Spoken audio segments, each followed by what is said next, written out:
Khulna Benapole rail লাইনের শার্শা উপজেলার নাভারণ সাতক্ষীরা সড়কের রেল ক্রসিংয়ে বালু বোঝাই ট্রাকের সঙ্গে সংঘর্ষ ঘটনা ঘটেছে।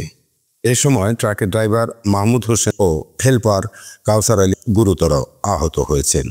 দুর্ঘটনার কবলিত ট্রাকটি ট্রেনের ধাক্কায় দুমড়ে মুচড়ে গিয়ে ব্যাপক ক্ষতি হয়েছে।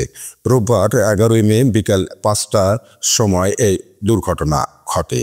স্থানীয়রা জানান, বিকেল 5টার সময় মোংলা থেকে বেনাপোলের উদ্দেশ্যে ছেড়ে আসা একটি কমিউটার ট্রেন নাভারণ রেল ক্রসিংয়ে আসলে একটি সিমেন্ট বোঝাই ট্রাক রাস্তা পার হওয়ার সময় সজোরে ধাক্কা মারলে ট্রাকটি দুমড়ে মুচড়ে গিয়ে রাস্তার পাশে পড়ে ব্যাপক ক্ষতি হয়।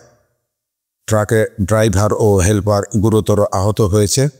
তাদের উদ্ধার করে শার্শা উপজেলা স্বাস্থ্য কেন্দ্রে ভর্তি করা হয়েছে। স্থানীয়রা অভিযোগ করে বলেন, ঘটনার সময় ওই স্থানে গেটম্যান ঘটনাস্থলে উপস্থিত ছিলেন না।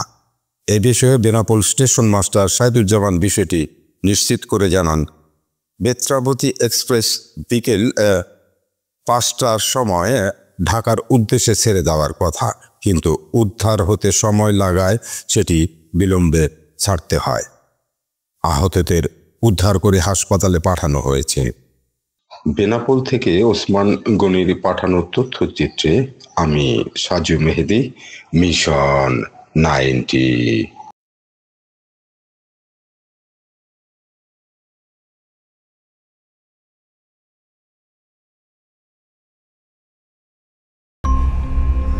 মিশন 90 সংবাদের পিছনে নয়, ভিতরে ছুটি।